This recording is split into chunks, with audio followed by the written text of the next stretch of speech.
اعوذ باللہ من الشیطان الرجیم بسم اللہ الرحمن الرحیم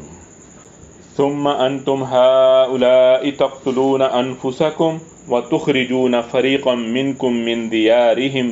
تظاہرون علیہم بالإثم والعدوان وإن يأتوكم أسارى تفادوهم وهو محرم عليكم إخراجهم أفتؤمنون ببعض الكتاب وتكفرون ببعض فما جزاء من يفعل ذلك منكم إلا خزي في الحياة الدنيا ويوم القيامة يردون إلى أشد العذاب وما الله بغافل عما تعملون۔ پھر تم تو وہ لوگ ہو کہ اپنے آپ کو قتل کرتے ہو اور اپنوں میں سے ایک گروہ کو ان کے گھروں سے نکالتے ہو، گناہ اور زیادتی میں ان کے خلاف ایک دوسرے کی مدد کرتے ہو، اور اگر وہ تمہارے پاس قید ہو کر آئیں تو تم ان کا فدیہ دیتے ہو، حالانکہ انہیں نکالنا تم پر حرام کیا گیا تھا۔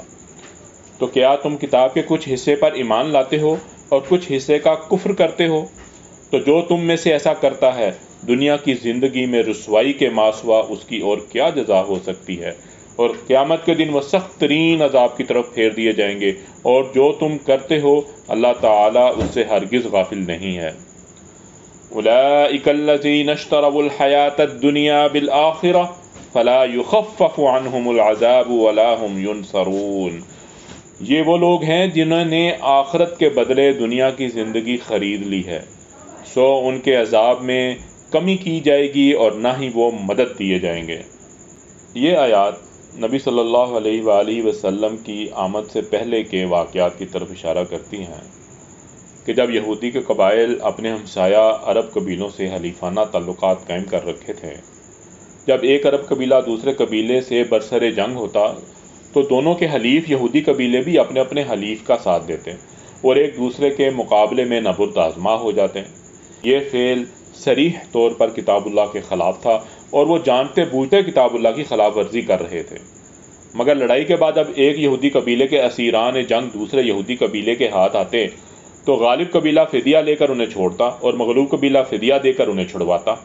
اور اس فدیے کے لین دین کو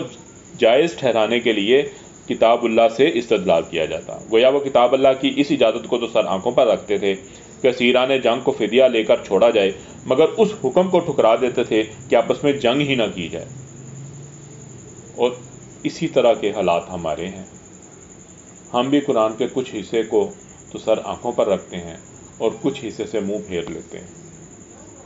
اللہ تعالیٰ سے دعا ہے کہ وہ ہمیں قرآن پاک کو صحیح معنوں میں پڑھنے، سمجھنے، اس پر عمل کرنے کی توفیق عطا فرمائے۔ آمین یا رب العالمین۔